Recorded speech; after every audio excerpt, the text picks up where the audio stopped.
And now back to your regular programming. If you speak better to yourself. You showed up for probably the dumbest conversation we've ever had on this show. Let's have that smile again. Tell me how that happens. Physically should not happen.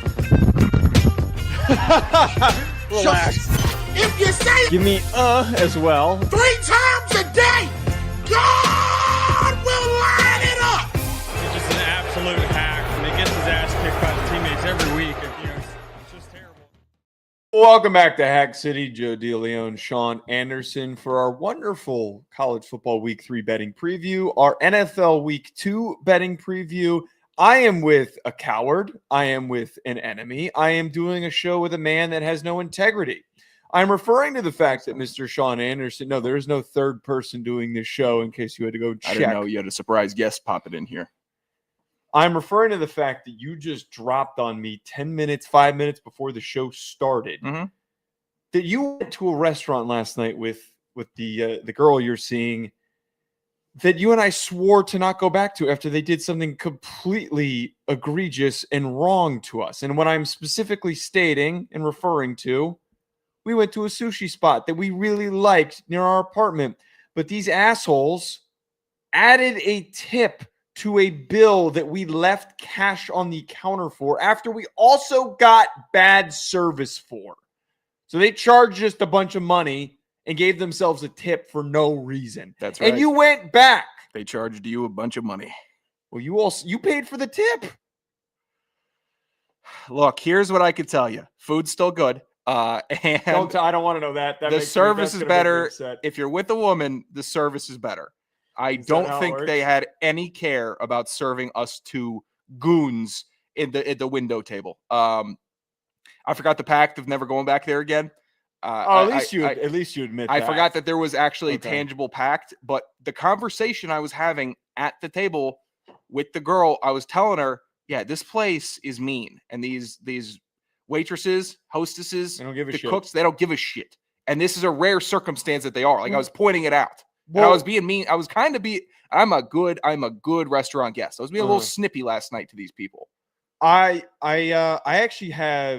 had no issue with the service because when you go to a sushi restaurant, you go to a Japanese restaurant or a Chinese restaurant, I'd actually argue the worse the service is, usually the better the place is. Yeah. When you get like really slow service and you're not getting any attention given to you, it usually means the food's really good. A lot of times, I don't know what it is about Japanese and Chinese places, but it seems like they try to make up for the food maybe not being as good by being nicer. I can't explain it. I wasn't bothered by that aspect of things. I am bothered by the fact that they added money to a bill that we left the tip on the table for. Yeah. And that was what was freaking insane, is that there was no indication that they could add to a credit card tip and you put money on the table. That to me is enough that we shouldn't go back. Can you at least agree that you're not going to go back there anymore after this one instance? It was special circumstances to have to meet at somewhere close. And honestly, within the 10-minute walking radius of where we're at, best restaurant that we got. Because it is. I'm trying to think. I was racking my brain if there's anywhere closer that was better, and I couldn't come up with one. I'm trying to think. I mean, there's that one bar that's over by the Acoustic Billy's. No, not that bar. The one, the David Bowie building. There's that one bar restaurant that there's never anyone in there. You know what I'm talking about? I'm not over there. I don't go over there. It's the same walking distance. I'm not walking that scary ass walk. Plus, I do it every day. I'm not scared of the walk, Joe. The girl is scared of the walk, or would be scared. Bad area. I'm not saying it is, but you got to walk under the train tracks. Oh! I understand. Is she afraid of trains? She thought the light rail walk was scary. The opposite side of the street. Yeah. She thought that was scary. She lives in Secaucus. Go ahead, out all the business. Okay. Go ahead. You get it all out there for me. Okay, you know what? Go ahead. You got any more descriptors you want to add on for the folks at home? Well, her name is. All right. Well, we're here to talk about bets. We're not here for me to dox more people on this show. We should have a segment where I just dox people. Sure. And then DeLeone doxing minute. Go ahead. Just a minute. Just start naming people's personal details just as fast as I can. Today's episode is presented to you by FanDuel. We're placing all of our bets on FanDuel. FanDuel's been good to me, man. FanDuel's been good to me because your boy is 4-2 in college football. Yeah. He is 4-2. It's pretty good, man. What's your record? I'll actually let you share your record. What is it? You know what? I got a measly 0-6 through the first 2 weeks. Wait, one more time? The very embarrassing 0-6. So it's the big donut. 6 losses for official picks given out on the show by myself, and I'm taking accountability for it. I will. Personal life, giving out these picks, getting destroyed, getting crushed. People hate me. People don't like me right now when I give out college football bets. You know what happens? They start fading in silence. They show me the winning slip, and I'm happy for them. I'm happy for the audience and the listener that can make money off of my unbeatable cold streak through the first 2 weeks. Honestly, I'm putting my all of it into these picks. I don't expect to win one. I can't expect to win one. That's a whole lot of excuse making that you're making here. Sean's stinking it up. I urge everybody caution. Actually, not caution. Fade this man. Fade this man. Screw you. I saved your Baylor bet last week, by the way. I saved that for you. You're cold as all hell. What do you mean you saved I that? saved it was the one They bet were that down. You hit. I live sniped it. And guess what? They ended up turning up for you late in the fourth. Your live snipe almost cost me because you decided to steal my bet. Well, I'm feeling pretty good, though, because you're actually fading me on one of my picks, and you decided to just change my pick because the line moved. I'm telling you the updated line. Okay. Georgia, the first one I'm going to take. Georgia, -3.5 against Tennessee. Sean, for me, biggest part with this, I think there's a lot of overanalysis about Gunnar Stockton not being aggressive. And I think that we got to look back to what this dude did when he stepped in for Carson Beck and when he played in the Sugar Bowl. He was really aggressive. Now, all of a sudden, we think that he's timid and afraid because he's not throwing past the sticks. Maybe Mike Bobo doesn't want to show everything before the big Week 3 matchup against Tennessee on the road against Austin P.M. Marshall. I think that this offense is going to be completely different. Most importantly, on the other side of this, you got Joey Aguilar. He's a great player. He's done some awesome stuff. He's 5-0 touchdown interception ratio, which is great. Mm-hmm. But the dude is a risk taker and one at App State that has taken a lot of bad risks that led to turnovers. He's very turnover prone. Well, he hasn't thrown a pick this year. This isn't the secondary that he is going to go perfect against. And if he does, put him in the Heisman conversation. I'm so serious. If he goes out there, throws for 250, no picks, has a score or two, put him in the Heisman convo because this is a really, really good defense. Give me the Bulldogs -3.5. Road dogs, and the only issue I have is using Mike Bobo as a possible hidden genius that's stashing away goodness. I don't believe he's capable of that. Don't hit him, Bobo. But I will be at this game. From what I'm being told, I will be at the area around this game. Yeah, you'll be there before the game, and then you are being asked to I leave. will be around the festivities surrounding the game. It should be interesting. What I am told is it is literally the biggest day in the state of Tennessee all year is this game. So if that's what all these Tennessee sources are giving me, I have to assume that they're going to show up a little bit. Just a little bit against the Dogs, but it's fine. Georgia's probably a better team. My first pick, LSU given 7.5 to Florida. Blake, I'm sorry, man. Who? Blake, I'm sorry, man. Blake, I'm just pray for no, Blake. no. Pray for Blake. Pray for Blake. Lord, please pray for Blake Ruffino. Please, Lord, our friend Blake Ruffino. Our boy, the bad omen, is over here. He kiss of death. You are just want to hurt people. You picked the Notre Dame in week 1. You're picking LSU. Why you just want to hurt? You just want to hurt him. I don't want to hurt Blake. I don't want to hurt the LSU faithful. I have actually been pleasantly surprised by Nussie manning the helm at quarterback. Wait, can you please do the same thing that you tweeted for Notre Dame?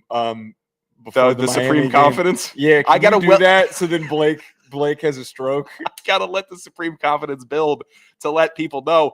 But look, Florida just embarrassed themselves, showed their entire ass to the nation, losing to USF last week.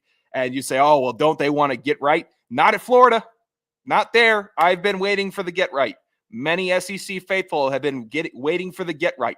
They're not getting right. And this has to be the final straw. There's no bounce back. There's no bounce back for Florida. LSU is a better team. They got a crazy-ass head coach that is just stern and stiff, complete opposite of Billy Napier. Complete opposite. So I'm going LSU. I think it's a simple, easy bet. Good team, bad team. LSU being good. This was for Ruffino and Joe, we picked the specific games. I went with LSU because of some of the reasons that you put out there. Like I think that it's going to be too hard on the road for them to win. But I wouldn't put money on this game. I mean, either side, there's an argument to be made. I think that the argument to be made for the Billy Napier Florida side is, why would I bet against the guy who's about to get fired? Why would I bet against the guy whose job was on the line? Because last year he already did this last year. But that's my point. And he didn't get better this year. How many times can you keep taking that haymaker to the jaw? But we have evidence of the guy rallying his team when they're backed into a corner. Why would I bet against that guy? You keep running your mouth. I don't love one of my bets. There's a tasty 6.5 point line against Texas A&M that I may slot in here. You keep on running your mouth. You're just trying to hurt people. You are a bad friend. Keep running your bad mouth over person. There. You should be trying to build up as much good karma as possible. That you're 0-6. I know.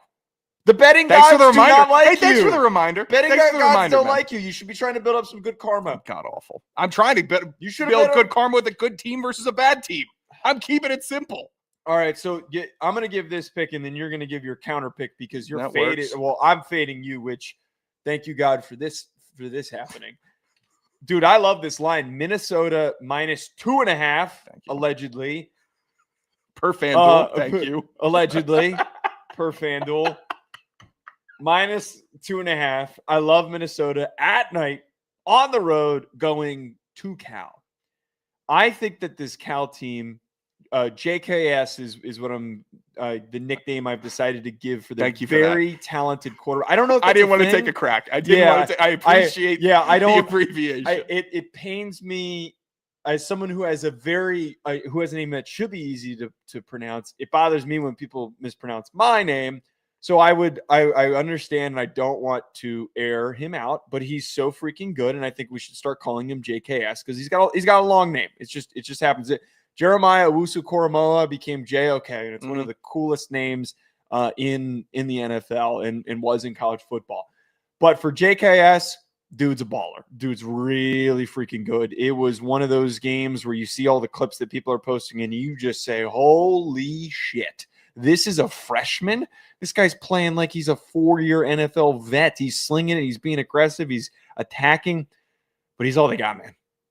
I mean, that team's bad. That team's bad. That team is. Why do you think, and we kind of touched on this, you've got all these teams with first-time quarterbacks, and they are tightening the leash, and they're just like, please don't screw up. Please don't screw up. Why do you think that he was the only one who didn't have the tightened leash? Because he's good, but because they got nothing to lose. Because if he had a tight leash, they would be F. And that makes it a perfect bet. Okay. They got nothing to lose. The last part with this and in the actual driving force, I think Drake Lindsay is a really freaking good quarterback that needs more love. His, was one of his turnovers that he has this year comes off of, or I think it might actually be his only turnover, comes off of a foot of a defender. So it's not out of his control. They also have a really good offensive line. Big Greg Johnson fan, who's their center. And I also think Corey Parrish and Anthony Smith, solid defenders, they have the edge along the lines of scrimmage. And that, to me, has been a driving force for a lot of my success, is picking the teams with the edge on the lines of scrimmage. It's football. Football.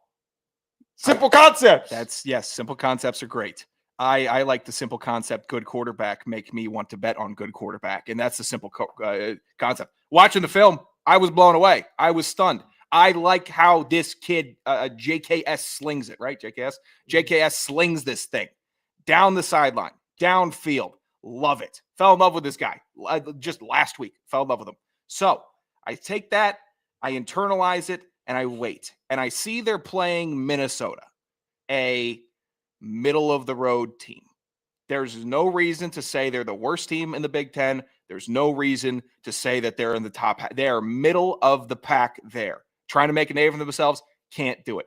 Can't dig out of their hole that they keep on going somehow deeper into. So I'm not that confident that they're going to go up and not shock the world, but be able to stop this new dynamic quarterback. Also, why is the line so small? If Cal's so bad, why is the line so tight? I love that line. That's a tasty little line. Wait. Oh, this is the don't ask this question, brother. We've dove into this. I was saying this earlier on the shoot that I was doing. We're talking with the group of guys that were talking about college football betting, and I was saying we all agree with this. The books in the first 3 weeks of the year are really bad at setting lines unless it's the big games. I hate the argument and the conversation point when that people use of what do the books know that we don't know? They get it wrong all the time. Agreed. Well, they were sharp in NFL week 1. A lot of half point leans that I was looking at. Maybe for you. This is your worst nightmare, man. I'm cooking in both. Damn it. You're fucked. That line. That was actually, I've been angry on this show. I was angry last year.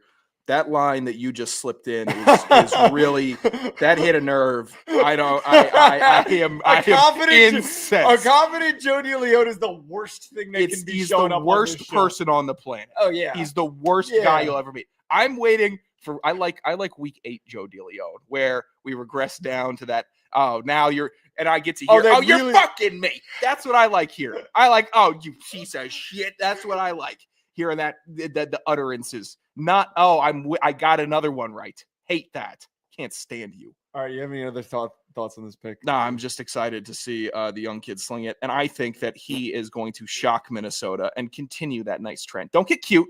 Don't read the clippings. Just sling that thing. Love it.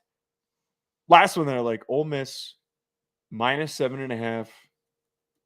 I think that after last week, Lane Kiffin got his white-knuckled game out where he's just clenching it too much. And I know that I'm going to go 2-1 again. This is going to be my one bet that doesn't hit. Just Ole Miss just effing me over and over again. Just screwing me. Kiffin just screwing me. He put the screws to be bad.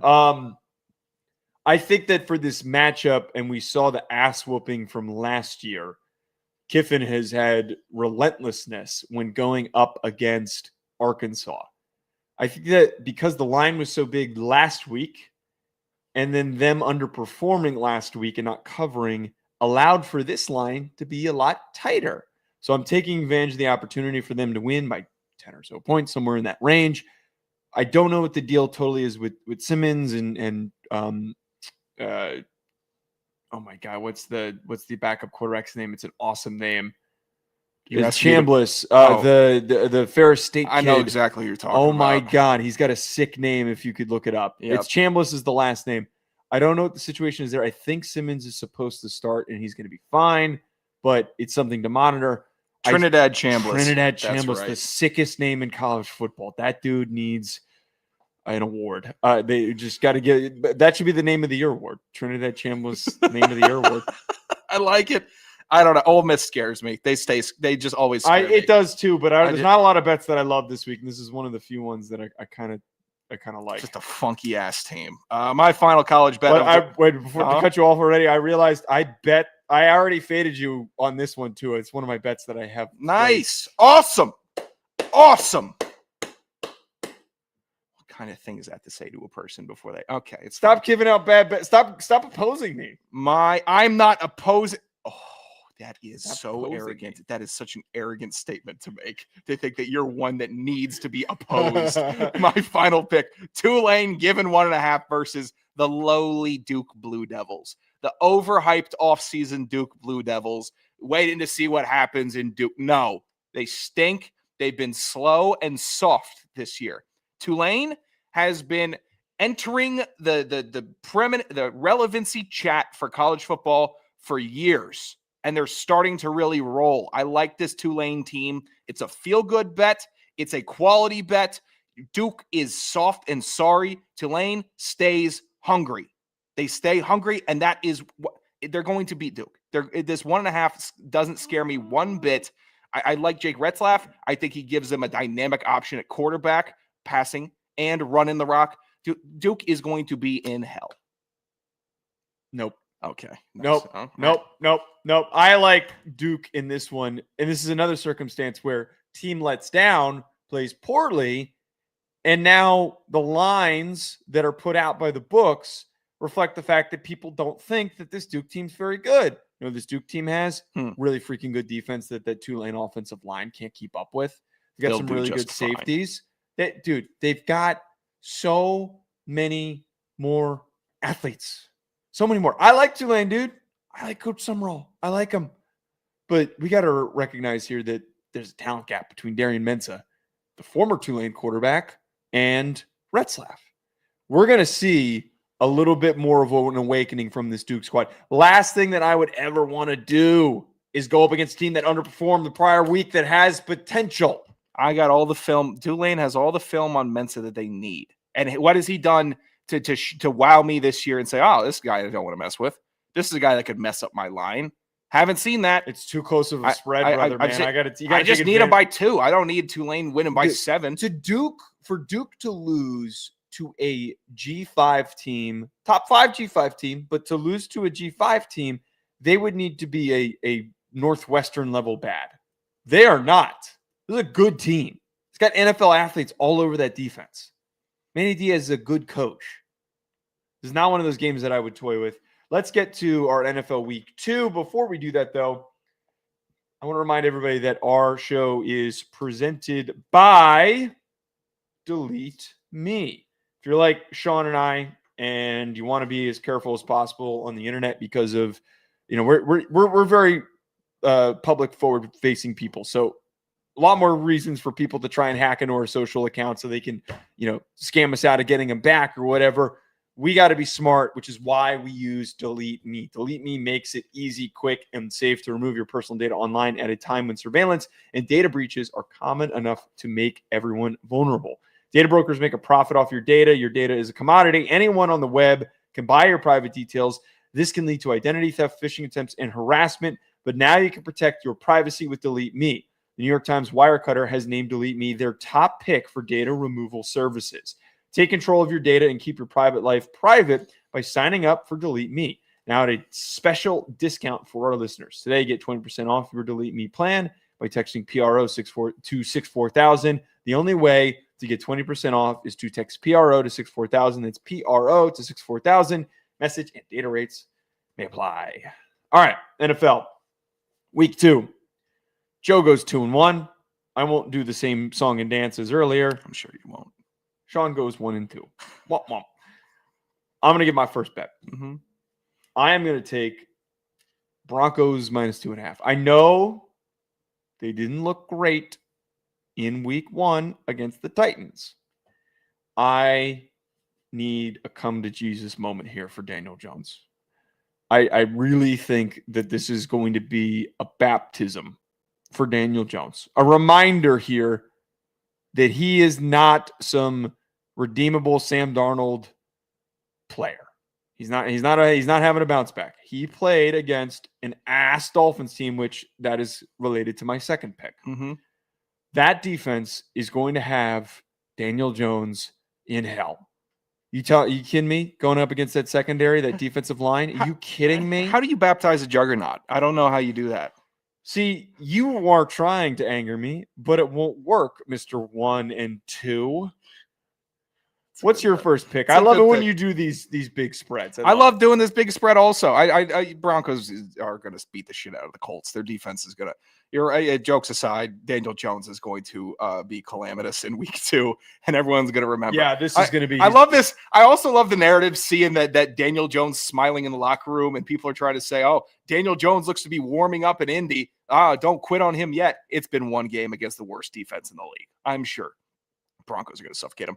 My first pick, Ravens giving 11.5 versus the Cleveland Browns. They just went to the Baltimore Ravens just went toe-to-toe in the most exciting game in the NFL season against the only other potent offense potent enough to do that duel. 40-40 against those two alpha teams between them and Buffalo. Cleveland can't do that. They cannot put up more than 10 points against both of those teams. The Ravens, people are, oh, I'm not worried about the defense. I'm worried about the defense. You shouldn't be. They played Josh Allen in a miracle game at the beginning of the season. Way different situation than the Ravens defense going against Joe Flacco and the shit butt Browns. All right. The Browns are going to get crushed this game. The Ravens may not even have to throw the ball. They could run it with Lamar Jackson, Derrick Henry, Justice Hill, and do jet sweeps to Zay Flowers all game. I bet they still cover. They don't need to put the ball in the air to beat the Browns by 12. See, this is my only problem with this. I mean, it's a plausible line's huge. I think that you're foregoing how good this Browns defense is. They're going to get carved. They brought and dragged down. I know the Bengals start slow often.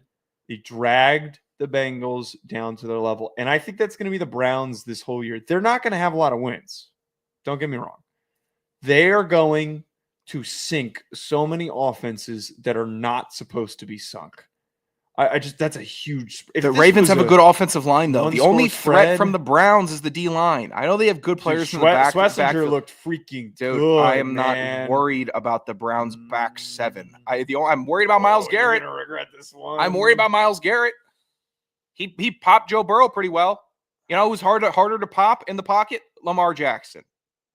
Lamar Jackson's tough to pop in the pocket with a clean hit and phase him. I think you're underestimating the Browns. I think that last week was enough evidence that I'm not touching a game that the Browns are playing yet. I'm just not. I am touching that game like it's Play-Doh. Like I'm touching that game like it's a wall full of push pins that I just want to put my fingers all over this game.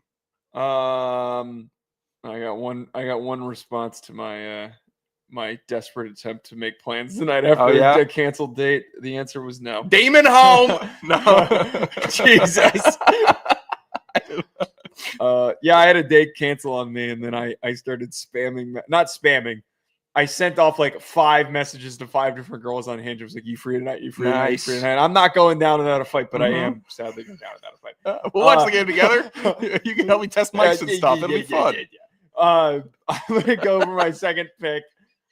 Patriots plus 1.5 against the Dolphins. I sprinted to the dock to make sure that I got this one. Are you kidding me? Not worried about this. You kidding me? You're not worried about I'll explain in a moment. Okay, so we have that Patriots Raiders game, which was unexciting. It wasn't a very exciting game. I still think that there is a world where they catch fire, but most importantly, Dolphins are terrible. Yeah. I mean, this is a bottom 3 team in the NFL. And it's the easiest strategy to me. If I have a 1-score spread or even a spread where they're favored, I'm going to take the opposition to cover. I understand it. I am optimistic. I'm probably actually overly optimistic for the Patriots this year. I have been. The game 1 made that all look like, it's aging like cheese. It's going up a stat. It's going poorly. I'm not pulling up a stat. Guys. I'm trying to pull up a. Is this one of the ones that helped you go 1-2 last week? No, I was doing a weather check for Miami because. Oh, okay. Miami, the only time that they will have. It was hot. It was hot as balls when I was there 2 weeks ago. That I can actually kind of agree with this. The only time that Miami will ever put up a fight in a game, and it's not because of on-field competency. It's because teams up north go and fly down and play in hot-ass Miami Stadium, Hard Rock Stadium, and they can't handle it. They get sat in the sun. They go from grapes to raisins. They wither in that sun, in that hot Miami heat. They start cramping up, and then Miami, who's been practicing in it, even if they're practicing poorly, they've been conditioned for it. I don't love a mediocre team going against the Dolphins at home. My only counter.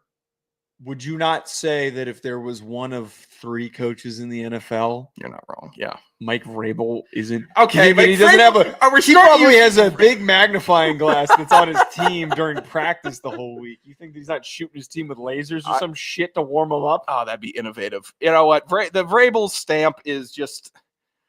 It's starting to feel like we could tack that onto anything because he's a great coach and be like, all right, here's the rationale. It's fine now. Yeah, but it's very direct of you saying that it requires a lot of mental toughness to go through that heat. And I'm gonna pick a Vrabel team to have the mental toughness. What's your second pick? My second pick, the Bills given 6.5 versus the New York Jets. Picking against all these teams that had really shockingly good week ones. Why? I'm picking the two teams that looked like absolute Super Bowl champions this year. The Baltimore Ravens and the Buffalo Bills. Those are teams I can bet on to win by a score or more against the historic lowly Jets. The Jets had a great week one.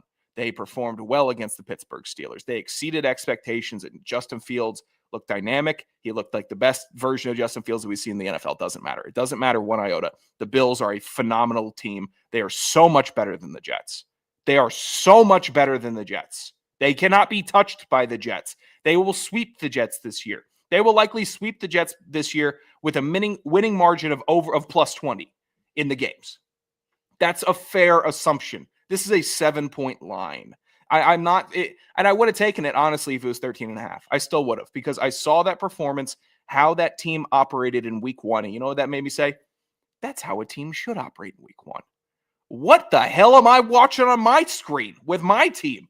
You see the stark difference between capability and ability. And the Bills are capable, so they get 7 on this one easy. The Jets, man. There's not much pushback here. Dude, I just worry that the Bills are coming in. For what they did, they still have a lot of problems. The way that they were down, they were in a huge hole. I know. I think but they have the one guy that kind of right now usurps all the problems that you would see on the field. So I would say that no matter how bad they play, Josh Allen will always dig them out of it. So them winning is not the conversation. It's them covering the spread. I just feel like the Jets showed a lot of fight. They did. My overall philosophy when it comes to football betting, I don't like betting spreads that are like hovering around. As soon as it starts to get to 6.5, I have to have like a really good argument for it, because there's too much variance that comes with a spread that large. They're scary. Football scary. No, there's nothing scary about it. We're doing simple math here. The ability to backdoor cover on a 6.5 point spread is very easy. Do you think the Jets are going to be hanging around this game in the fourth quarter? Do you think they're going to be lingering? I think they'll be down, and I think they'll be down by the third. I was shocked by what they did in week one.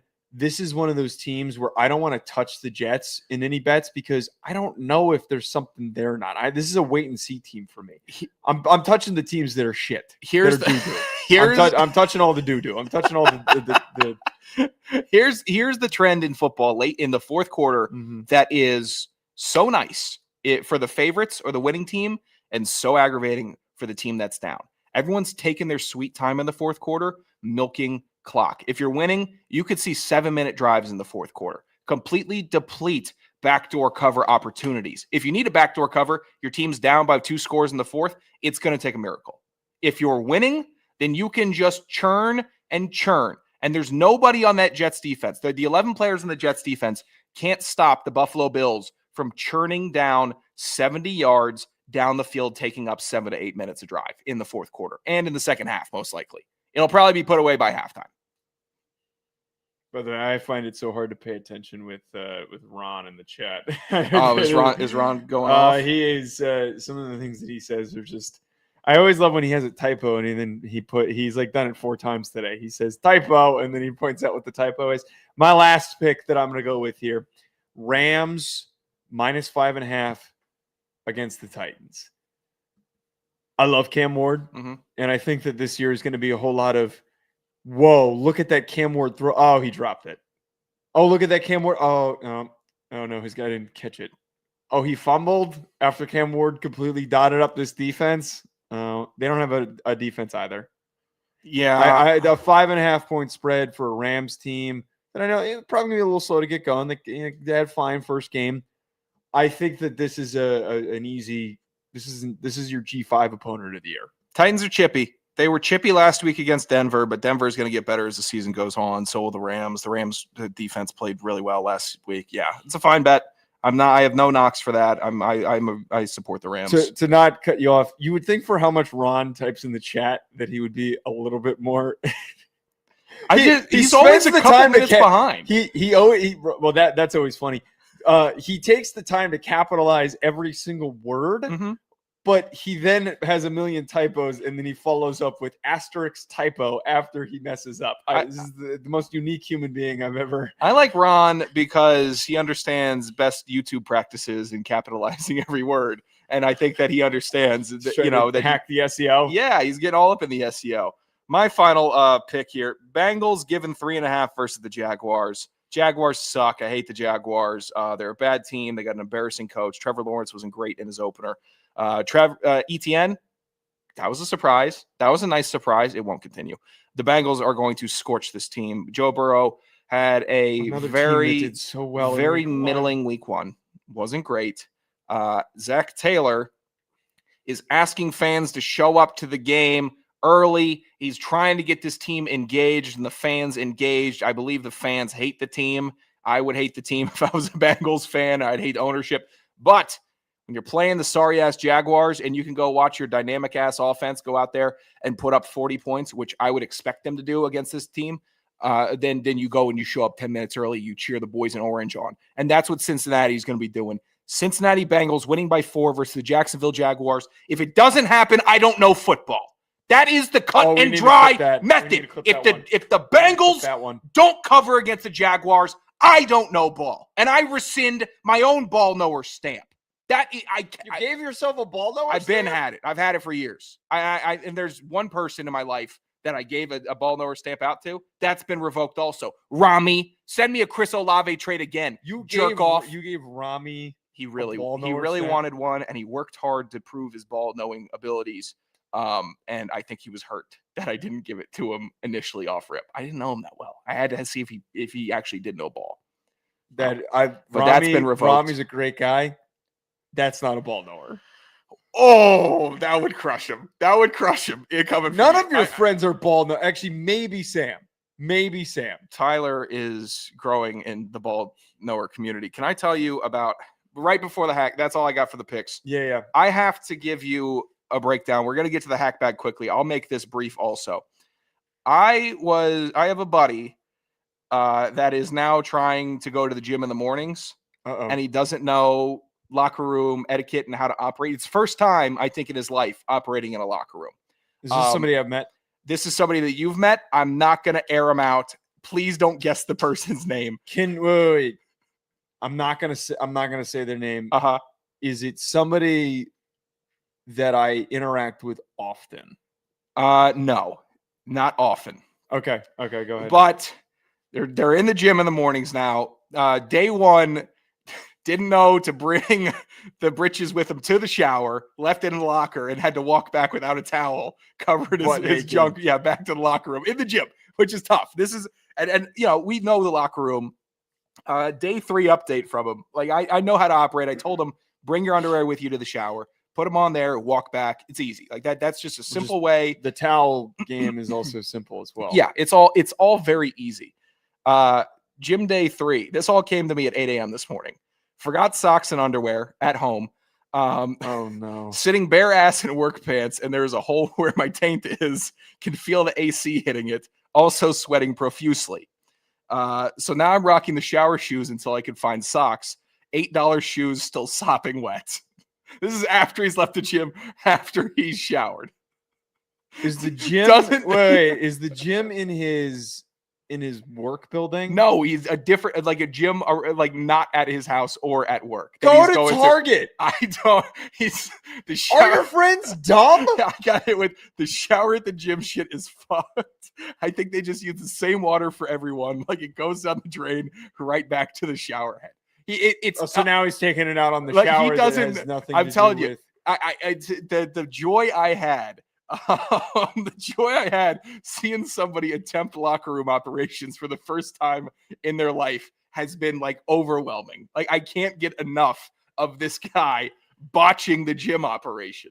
And for context, because you and I both played college football, it was something that we had to figure out real quick, because everybody that we were showering with were a bunch of monsters. So we had to look like we knew what we were doing. We had to act a little bit normal. Yeah. We had to pick up and pay attention to what everybody else was doing. the decision to just go, I don't have clean anything to wear. He didn't have shoes? Forgot him. I don't know. I don't know what He didn't have his workout shoes? He could. He wouldn't put them back on without. I've made that mistake. I made that mistake before. Where I forgot my workout shoes or my work shoes, and then I put the workout shoes, just wore them around the office, and I was like, great, I got to do that. You're telling me, though, that there's nowhere he could have just stopped that and bought a cheap pack of underwear and some socks? My guess is that on the way to work today, he stopped at like a Walmart or a Target and went and bought breeches and went and bought socks and was walking around in wet, slippery shower shoes in the store. Like, I can't believe how inept somebody is to work in a locker room. Okay, here's what I have to say. The best thing that can just for you, the best thing that has ever happened to you. If I hadn't moved back, I am a little worried for you because I think that, as people say that you're the accumulation of the 5 people that you spend the most time with. Yeah, my brother, just another me. This is what? My brother, just another me. What's that from? It's a Lucky lyric, but it's also the what you're referencing is an old Plato, statute. I'm really glad. Now I'm put together, but in the wrong way. I'm glad that I can influence you and that you're not being influenced by that, because if those I got idiot friends who do the same shit, but I don't spend a lot of time with them anymore. I'll keep up with, they text me and they're my fantasy league and stuff like that. But I think the best thing that can happen for you is that you're not around your old high school buddies anymore, or whoever else it might be. I couldn't believe I have a hole in my pants. I forgot underwear. And I'm out of the gym shower. Call out sick. And dude, yeah, that's what I'm saying.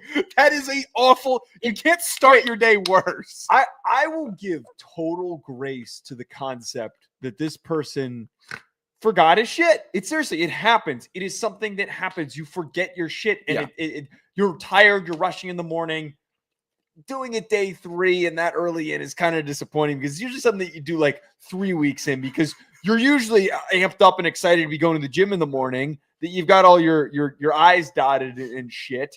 But I get back to my point. I would have called and said to my boss, like, hey, I'm going to be late today, it's worse to show up in that state than it is to show up late. Absolutely is.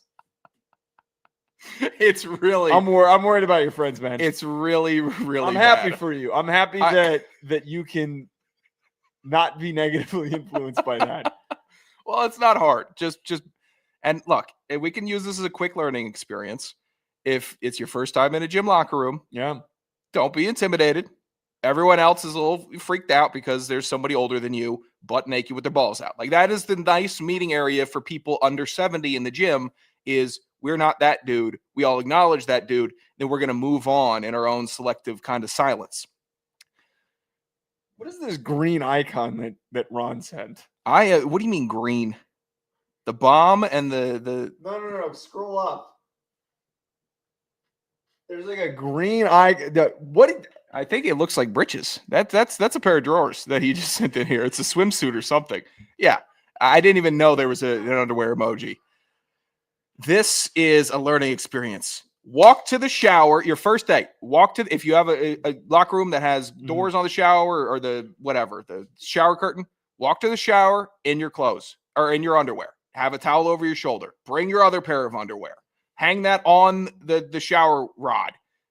Get naked, shower, put the clean britches on, walk back, get dressed, and go. It's not that hard. If you want shower shoes, use shower shoes. By the way, Rack, I used to walk through the locker room butt naked. I was one of those people. It's the best. You just walk butt naked. Yeah. No towel.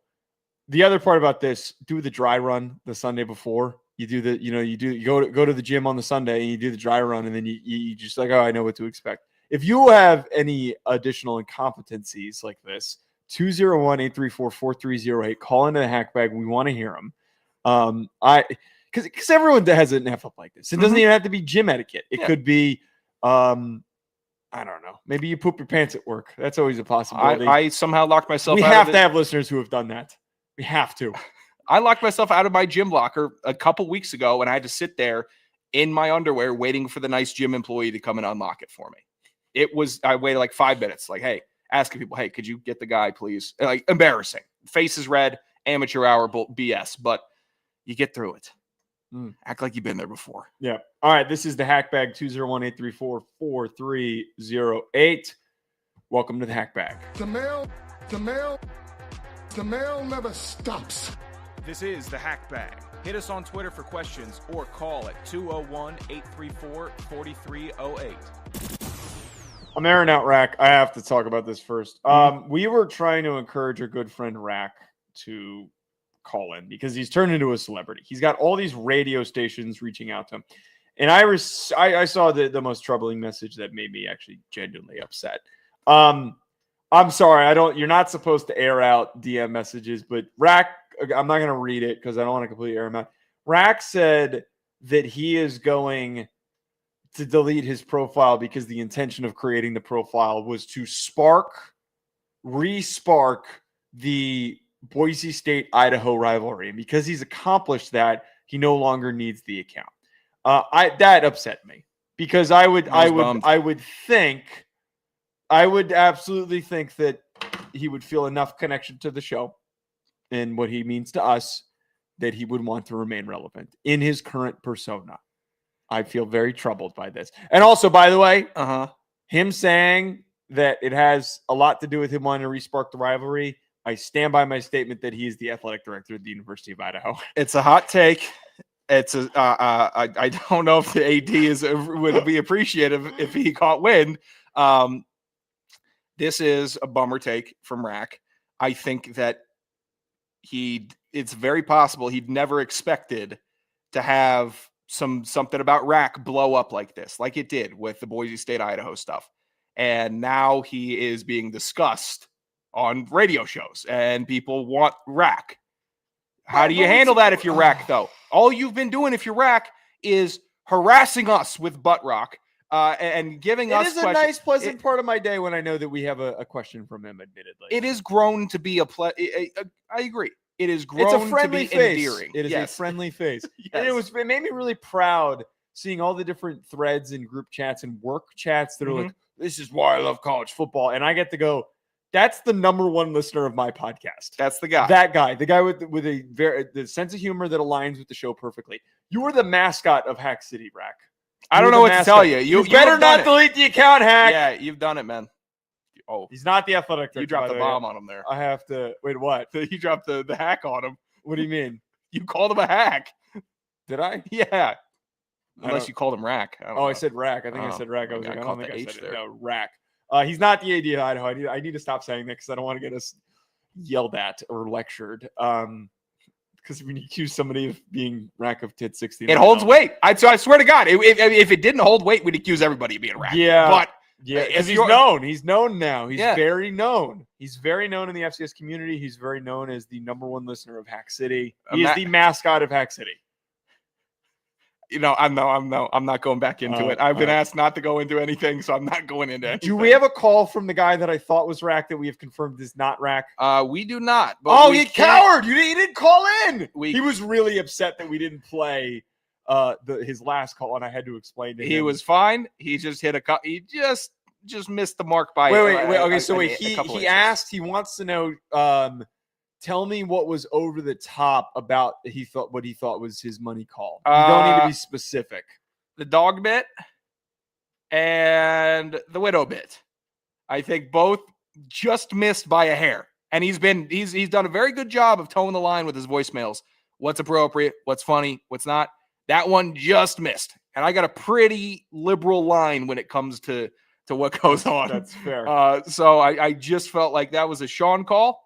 I felt like that one was just in the best interest, but we appreciate everyone that calls whenever they call 201-834-4308. Do you want to hear from Brad in Buffalo? Have we heard from Brad in Buffalo? Well, he left us a voicemail, so we can hear what he has to say. Go. Hey, this is Brad, Buffalo fan. Oh, we have heard from I'm also a fan of the Hack City podcast. I found you guys around the draft time. I've been enjoying it ever since. Thank you. Sometimes, a couple times, I'll listen to an episode a couple times. I wish you guys would do a little bit more on the NFL if possible, but if not, no worries. And the Dolphins got what they deserved. So, thanks, fellas. Agreed, Brad. Jesus, I'm bad. Anderson. That's bad. me. I'm bad. Thank you, Brad. That was very, very nice of you. You didn't even need to. Literally, it was just a compliment. Yeah, it was a nice That call. was We'll take a incredibly nice call every now and then. Yeah, We're happy to Thank have a nice you. call. Thank you. I'm glad that you found us. I'm glad that you listen in. Look, we've said this before, and to kind of be very direct about it, I wanted this to be a 5 times a week show. Ruffino and Joe, the other show that I do that is just college football, debate show with me and my co-host Blake Ruffino, has gotten to the point where we're going 4 times a week, and we're like, that's grown to where I want this show to get to, where it pays a salary essentially for us. You know, it's making enough money that we can slowly direct more and more attention to it. And I think that we're making progress. It's just hard to divide our time on multiple things when we have other responsibilities. We can't go full time into just our independent shows. I have responsibilities with 2 outlets that I create content for. Sean has his producing responsibilities. I think we're going to get there because we get phone calls from people like this that make us realize we're doing the right things. Because if the show sucked and it was shit, no one would be listening, no one would be commenting, nobody would be calling, nobody would be giving us feedback, nobody would reach out and tell us they think our show's funny. That's all I did. Yeah. If one person does that every 3 months, it makes me happy. Wish I had another 100 Brads from Buffalo. Yeah. Appreciate the call. Now, that was a nice call. I guess we have a mean one here. Oh, no. You know, Sean, I was really hoping you would have got laid in the off season. To pick North Dakota at Montana over Montana, you're going to have to get Malott out of your mouth sometime. He didn't even make the Raiders, homie. Joe, keep up the good work. Go screw. No. Malott, first of all, I don't need to pop it out my mouth, sir. Here's what I could tell you. I know he got cut from the Raiders. They had too many healthy wide receivers to keep him, and it just ended up being a tough decision to cut Malott. But guess what? He already got picked back up, jerk ass. He's on the Saints now. A worse team, a bad team. But that could provide him with a higher ceiling. I'm standing with my North Dakota pick. I'm sure I'll eat those words. But I appreciate the call. You know what? Pop it out my mouth. I'm sure. You know what? I know who that is. I'm growing. I'm not doxing anyone. I'm not. Although this individual does not go by their first name. I'll tell you who I think it is afterwards because I think they've called him before.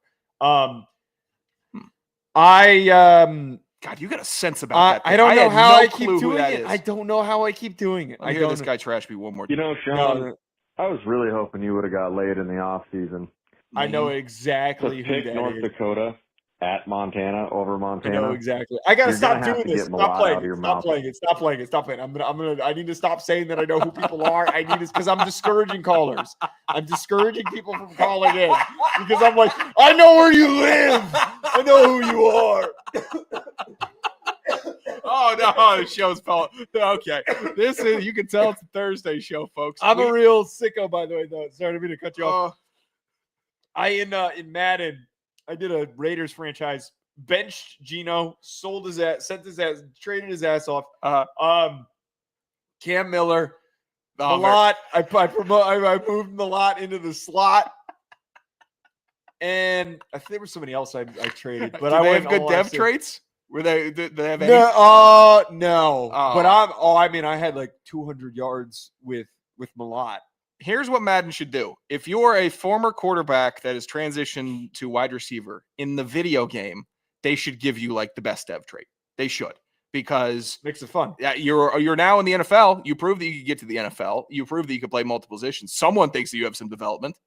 Give them that trait. Make it more fun. I think then you have good usage of guys like Tommy Malott. Who we have any other questions? Those are our 2 questions. A nice compliment and then a mean voicemail. But we take all voicemails. Nothing on X. All right. Reminder everybody, 201-834-4308.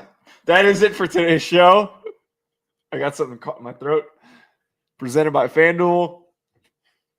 We'll talk to you later.